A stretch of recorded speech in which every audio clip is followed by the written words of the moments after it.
Bank में account खोलने के बाद लगभग सारे कस्टमर को बैंक डेबिट कार्ड प्रोवाइड करती है। लेकिन काफी लोग ऐसे हैं जो डेबिट कार्ड को सेफली यूज नहीं करते हैं, जिसके कारण उनके खाता से पैसे चोरी हो जाते हैं या फिर उनके साथ फ्रॉड हो जाता है। तो आज की इस वीडियो में हम डेबिट कार्ड से रिलेटेड सेफ्टी टिप्स बताने वाले हैं, तो वीडियो को लास्ट तक जरूर देखिएगा। तो चलिए वीडियो शुरू करते हैं। जल्दी से लाइक कर दीजिए और चैनल पे नए हैं तो जल्दी से चैनल को सब्सक्राइब कर लीजिए। डेबिट कार्ड हमारी रोजमर्रा की जरूरत बन चुका है, लेकिन कुछ जगहों पर इसका इस्तेमाल भारी नुकसान करा सकता है। एक छोटी सी गलती आपका अकाउंट मिनटों में खाली कर सकती है। तो इस वीडियो में हम वही उसी गलती के बारे में बताएंगे कि कहां-कहां अक्सर लोग गलती कर देते हैं, जिससे उनका अकाउंट खाली हो जाता है या कहें तो उनके साथ फ्रॉड हो जाता है। तो डेबिट कार्ड आज हमारी जेब का सबसे आसान हथियार बन चुका है, लेकिन यही आसानी कई बार भारी नुकसान की वजह भी बन जाती है। एक छोटी सी लापरवाही आपका पूरा बैंक बैलेंस खाली करवा सकती है। इसलिए जरूरी है जानना कि किन जगहों पर डेबिट कार्ड निकालना सीधा खतरे को न्योता देना है। डेबिट कार्ड के जरिए आजकल लोगों को खूब ठगा जा रहा है, उनके बैंक अकाउंट को खाली किया जा रहा है। तो यही वजह है कि कुछ खास चुनिंदा जगहों पर आपको डेबिट कार्ड का इस्तेमाल करने से बचना चाहिए, बल्कि वहां आपको कैश इस्तेमाल करना चाहिए। पेट्रोल पंप और गैस स्टेशन कार्ड स्कीमर लगाने की सबसे पसंदीदा जगह होते हैं।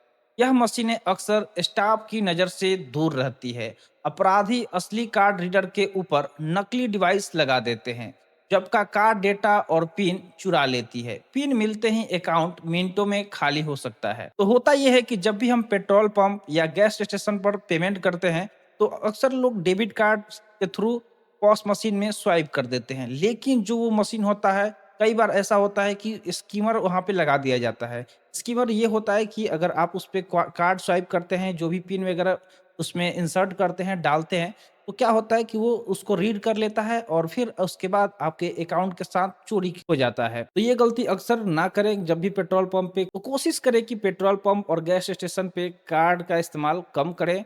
हो सके तो आप यूपीआई का इस्तेमाल करें या फिर कैश का इस्तेमाल ज़रूर करें। इसके अलावा अगर हम बात करें तो रेस्टोरेंट में जब आप कार्ड वेटर को देते हैं, होता ये है कि हम रेस्टोरेंट में जाते हैं, जो भी वहाँ पे खाना वगैरह खाए, फिर जैसे बिल आता है तो हम लोग क्या करते हैं, कार्ड सीधे वेटर के हाथ में थमा देते हैं। उस वक़्त क्या होता है, आपका कार्ड वेटर आपकी आँखों से थोड़ा देर के लिए दूर लेके चला जाता है। उस बीच भी आपके साथ फ्रॉड हो सकता है, उस बीच आपके कार्ड की फ़ोटो ली जा सकती है या फिर जो पॉकेट स्कीमर होता है, उससे भी आपके डेटा को कॉपी किया जा सकता है। ज़्यादातर लोग तो ईमानदार होते हैं, लेकिन इसमें रिस्क बहुत बड़ा है, तो आपको रिस्क नहीं लेना है, क्योंकि पैसा आपका है, लॉस आपका होगा। भारत में कई होटल और कार रेंटल कंपनियां चेक इन के समय सिक्योरिटी के तौर पर कार्ड पर प्री ऑथराइजेशन होल्ड लगाती है।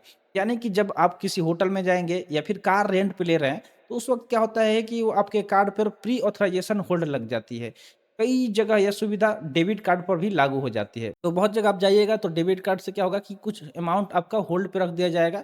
इसमें पैसा आपका कटता नहीं है, लेकिन जो बैंक है, ठीक है, आपके बैंक अकाउंट की उतनी जो रकम होती है वो ब्लॉक कर दिया जाता है, होल्ड कर दिया जाता है। यह अमाउंट कुछ दिनों तक इस्तेमाल नहीं हो पाती है और कई बार इसी वजह से बाकी जगह कार्ड रिजेक्ट होने लगता है। मान लीजिए कि आपके पास लिमिटेड अमाउंट है और उसको आप यूज़ करने जा रहे हैं और पता चल रहा है कि आपका वो अमाउंट तो होल्ड है, फिर आपको काफ़ी ज़्यादा परेशानी भी होने लगता है। तो इस वजह से कई जगहों पे आप इन सब जगहों पे अपने कार्ड का इस्तेमाल करने से ज़रूर बचें। अंधेरी दुकान होता है या फिर कई बार हम देखते हैं कि सड़क किनारे जो लोकल एटीएम लगे होते हैं, उसमें सिक्योरिटी बहुत कमज़ोर होती है।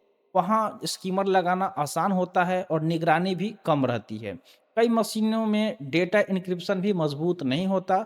ज़रूरत हो तो हमेशा बैंक ब्रांच के अंदर लगे एटीएम का ही इस्तेमाल करें। देखिए, जो भी रोड किनारे कोई ऐसा सुनसान जगह है जहाँ आप एटीएम का इस्तेमाल कर रहे हैं, तो वो आपके लिए खतरा हो सकता है, क्योंकि वहाँ पे हो सकता है कि जो फ्रॉड करने वाले हैं उसमें स्कीमर लगा दिए हों या फिर जो डेटा एन्क्रिप्शन होती है वहाँ की काफ़ी वीक होती है। कोई भी वहाँ से डेटा ब्रीच करके आपके डेटा को लीक कर सकता है, चुरा सकता है और आपके साथ फ्रॉड कर सकता है। इसलिए हम आपको सुझाव ये देंगे कि जब भी आपको एटीएम से पैसे निकालने हों, तो जो एटीएम बैंक कंपाउंड के अंदर आता है, ठीक है? जो बैंक का जो क्षेत्र है उसके अंदर आता है, ब्रांच के अंदर लगे एटीएम से का ही इस्तेमाल करें, क्योंकि उस एटीएम का जो सीसीटीवी कैमरा होता है, वो अक्सर ब्रांच मैनेजर के निगरानी में होता है, तो वहाँ किसी भी तरीके का फ्रॉड वगैरह होने का कोई चांस नहीं रहता है। छोटी या नई वेबसाइट, ठीक है, जो भी कोई नया वेबसाइट बनता है, छोटी वेबसाइट होती है, तो वहाँ भी हम लोग डेबिट कार्ड से पेमेंट करना शुरू कर देते हैं। जैसे ई कॉमर्स के वेबसाइट होती है, तो वहाँ पे आपको नहीं करना है, ठीक है? आपको उस वहाँ पे डेबिट कार्ड का इस्तेमाल नहीं करना है। मान लीजिए अगर वो साइट हैक हो जाती है, तो जो भी आपका डेटा है वो कहीं चोरी हो गया कार्ड का, तो आपके अकाउंट से पैसे चुराए जा सकते हैं। देखिए, क्रेडिट कार्ड में क्या होता है कि फ्रॉड प्रोटेक्शन मिलता है, लेकिन डेबिट कार्ड में जो है, ये जो फ्रॉड प्रोटेक्शन चीज़ है वो नहीं मिलता है, इसमें आपको लड़ाई खुद लड़नी पड़ती है। ऑनलाइन शॉपिंग में क्रेडिट कार्ड या वॉलेट ज़्यादा सेफ है, ठीक है? तो जब भी आप ऑनलाइन किसी भी चीज़ को परचेज़ करें, तो आप कोशिश करें कि जो आपका उसका वॉलेट है उसका इस्तेमाल करें या फिर क्रेडिट कार्ड का। क्रेडिट कार्ड का तभी करें जब आप उसमें फ्रॉड प्रोटेक्शन ऑन रखे हों। इससे क्या होगा कि आपके साथ अगर फ्रॉड होती है, तो क्रेडिट कार्ड कंपनी की ज़िम्मेदारी होती है, उसको आपको जो पैसा है उसको रिफंड कराना। तो इसलिए डेबिट कार्ड को इस्तेमाल करने से बचें, क्योंकि जब भी फ्रॉड होगा तो आपके बैंक अकाउंट का पूरा पैसा उड़ाया जा सकता है। तो उम्मीद करते हैं जो भी यहाँ पे टिप्स एंड ट्रिक बताया गया होगा, सेफ्टी ट्रिक बताया गया, आपको इन्फॉर्मेटिव लगा होगा। तो ऐसे इन्फॉर्मेटिव वीडियो पाने के लिए इस चैनल को सब्सक्राइब करते हैं। तो मिलते हैं फिर अगले वीडियो में। Thanks for watching. जय हिंद।